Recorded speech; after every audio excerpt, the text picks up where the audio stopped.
क्या आपने कभी सोचा है कि सच्ची खूबसूरती क्या होती है?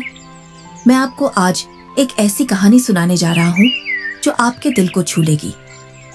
एक छोटी सी चिड़िया की कहानी, जिसके पास न तो चमक थी न रंग, पर जिसका दिल इतना बड़ा था कि उसने एक जंगल को बदल दिया। ये कहानी मेरे लिए खास है क्योंकि यह प्यार की आवाज़ है। आपके लिए मेरे दोस्त। मेरी बातें जीतने वाली हैं, ऐसा मेरा वादा है। तो तैयार हो जाइए, क्योंकि हम एक जादुई जंगल में कदम रखने वाले हैं, जहां हर पंख एक कहानी कहता है। चलो मेरे साथ, चुटकी के साथ इस यात्रा पर। मेरे प्यारे दोस्त, यह कहानी शुरू होती है एक छोटी सी चिड़िया से, जिसका नाम था चुटकी। हाँ, चुटकी, एक साधारण भूरी चिड़िया जो एक ऐसे जंगल में रहती थी जहां हर तरफ रंगों की बहार थी।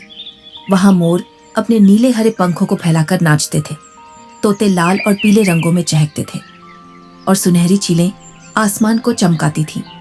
पर चुटकी, उसके पंख तो बस सादे भूरे थे, जैसे सूखी मिट्टी का रंग।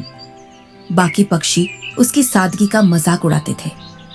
देखो, चुटकी फिर से अपने फीके पंखों के साथ उड़ रही है, वे हंसते हुए कहते। पर मेरे लिए चुटकी की असली चमक उसके दिल में थी। उसका दिल इतना कोमल, इतना दयालु था कि वह हर किसी की मदद के लिए तैयार रहती, चाहे कोई उसकी तारीफ करे या ना करे।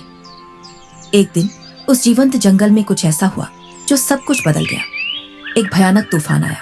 हवाएं इतनी तेज थीं कि पेड़ झुक गए। बारिश इतनी जोरदार थी कि जमीन थर्रा उठी। घोंसले टूट गए।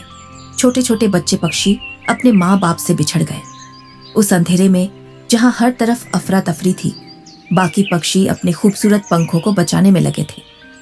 मेरे पंख गीले हो जाएंगे, एक ने कहा। मेरी चमक खराब हो जाएगी, दूसरे ने शिकायत की। पर चुटकी, वह नहीं रुकी।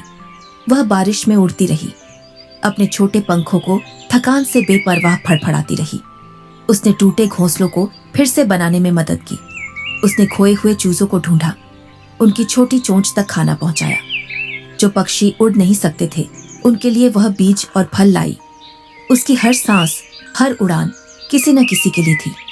उस रात जब तूफान थम गया, चुटकी अपने छोटे सादे घोंसले में लौटी। थकान से उसकी आंखें बंद हो रही थीं। वह सो गई और तब कुछ जादुई हुआ। जंगल की प्राचीन आत्मा, वह जो हर पेड़, हर पत्ते में बसती है, चुटकी के पास आई। उसने एक चमकदार शाखा से चुटकी को हल्के से छुआ। सुबह जब चुटकी जागी, उसने देखा कि उसका एक पंख, हाँ सिर्फ एक पंख, चमकीला नीला हो गया था। वह हैरान थी। यह क्या हो गया, उसने सोचा। उत्सुकता में वह बुद्धिमान बूढ़े उल्लू के पास गई, जो जंगल का सबसे समझदार प्राणी था। उल्लू ने अपनी गहरी आवाज में कहा, चुटकी, यह जंगल की आत्मा का आशीर्वाद है। हर बार जब तुम निस्वार्थ दया का काम करोगी, तुम्हारा एक और पंख रंग बदल जाएगा।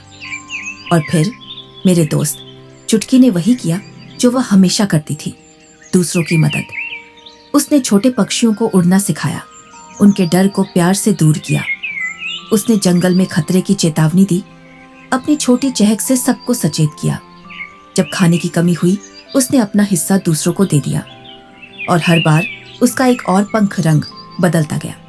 पहले नीला, जो उसकी वफादारी का प्रतीक था, फिर हरा, जो आशा का रंग था, पीला, जो आनंद लाता था, लाल, जो उसके साहस को दिखाता था, और बैंगनी, जो उसकी बढ़ती बुद्धि का प्रमाण था। धीरे धीरे चुटकी के पंख एक इंद्रधनुष बन गए। ऐसा इंद्रधनुष जो जंगल के किसी भी पक्षी से ज्यादा खूबसूरत था। जिन पक्षियों ने कभी उसका मजाक उड़ाया था, वे अब चुप थे। वे चुटकी के पास आते, उसकी सलाह मांगते, उसकी दोस्ती चाहते। चुटकी, हमें सिखाओ, वे कहते। हमें बताओ कि सच्ची सुंदरता क्या है। और चुटकी अपने प्यार भरे दिल से उन्हें समझाती, यह पंखों में नहीं, कर्मों में है। यह दिखावे में नहीं, दया में है। मेरे दोस्त, यह कहानी मेरे लिए, तुम्हारे लिए एक आवाज है, प्यार की आवाज। चुटकी की तरह तुम भी अपने अच्छे कामों से दुनिया को रंग दे सकते हो। मेरी बातें जीतने वाली हैं, क्योंकि यह सच है, सच्ची खूबसूरती तुम्हारे दिल में है।